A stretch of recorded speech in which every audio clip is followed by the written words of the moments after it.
to the Disability Channel. I'm your host, Rachel Handler, and I'm joined today by Ryan Haddad.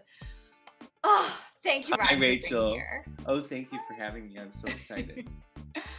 So I said a little bit about Ryan, just a little sneak preview, but I would love for you to introduce yourself, Ryan, just a brief visual description, and where you're joining us from today.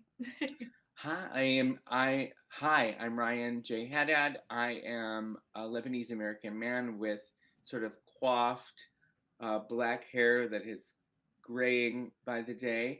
I'm wearing round glasses, tortoiseshell glasses, and I'm wearing a maroon paisley shirt with my bed and nightstand behind me.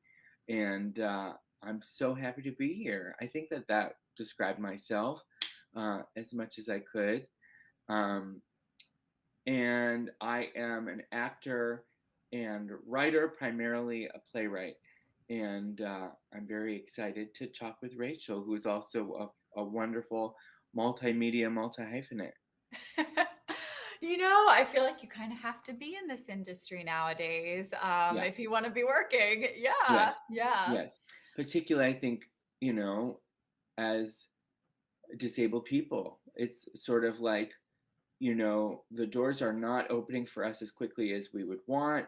There have been people who have been fighting for representation in entertainment for 30 years, 40 years, or longer, and we arrived, and we're thriving and excited, but also it's slow, and so to combat the slowness, you've got to create the opportunities for yourself.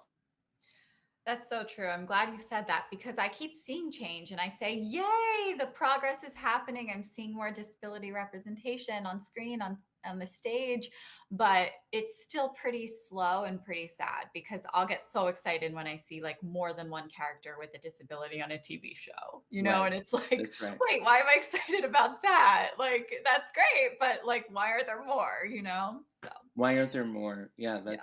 that's it. Well, we're Yeah. working on it. We're working on it. We are. We are. So, Ryan, I would love to hear about your time well, I know you're in New York now, but you were just in DC working on your show. Yes. So I would love to hear about that. Yeah. I was doing my play, Hi, Are You Single? At Woolly Mammoth Theater Company in Washington, D.C. I have been doing the play, for 7 years, starting as my senior capstone in college and undergrad. And I took it around the country to all kinds of different cities in basically festivals and very short, 2 nights here, 3 nights there. Show was in my duffel bag, and I would say, what couch do you have in your storage? Do you have a table, and is the chair high enough or low enough? So this was its first full production, and by extension, my world premiere as a playwright, my first world premiere production as a playwright. So it was a big, big moment. And my air conditioner just turned on. I hope it's not too loud. You're good. Yeah, I can Okay. barely hear it. Okay, great. So it was my first full production, and because it wasn't 2 or 3 nights, it was 2 weeks, 7 performances a week.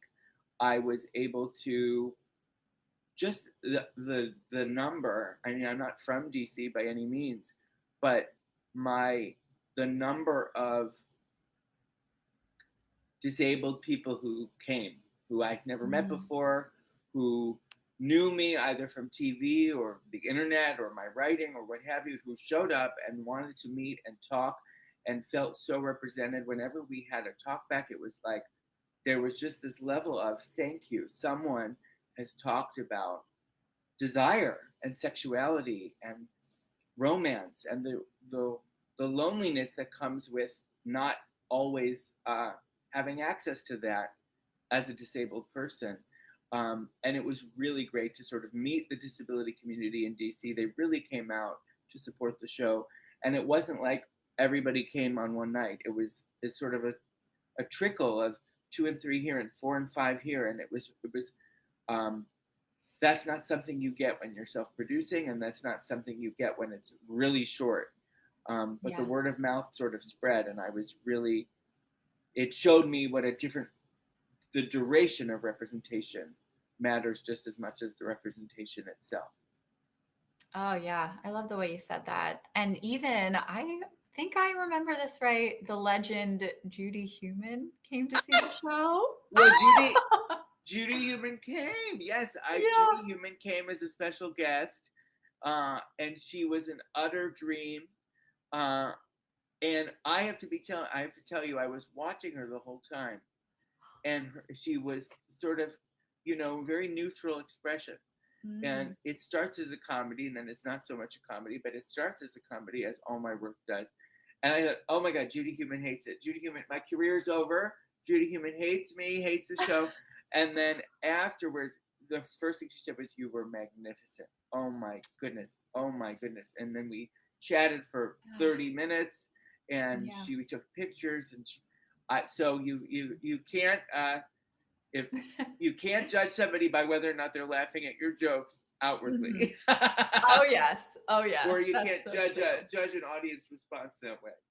That's so true. Because honestly, as theater artists, we want that immediate connection. We want that verbal response from our audience members. And sometimes you just don't get that, but they are so with you. If I've learned Totally. anything from understudying in this show where I watch it a few times a week, I have learned that when the performers are just on their A game and things are flying and I am cracking up and tearing up and just with them, some of those days the audience is completely silent, giving Yeah. them nothing, and Yes. they are just doing incredible work. But then after the show, the audience is like, wow, I was so moved, you know? Absolutely. Absolutely. So, yeah, I know we all want that like verbal or even like physical response sometimes, but sometimes we don't get it, but they are there with us. Yeah. Yeah. Um, I know you're interviewing me, but can I just ask you what it is like understudying at this precarious, COVID-filled time? It's great. It's a little anxiety inducing. Like every day I'm like, "Oh my God, am I gonna have to go on?" Yeah. And I have only had to go on once so far. I found out at about noon and the show was at 7. And at that point I had only had one rehearsal as Oh my that goodness. character. So I was like, we're doing this. But it was so fun. And the team like has been really great because I have a disability. No one else in the cast has a physical disability, I don't think. Yeah. Maybe one other person, but the director and the assistant director had been really great about like, if kneeling is uncomfortable for you there, it's totally fine for you to sit. And I talked to the costumer and I'm wearing flats instead of heels. So they've been really lovely and very respectful of any accommodations I may need.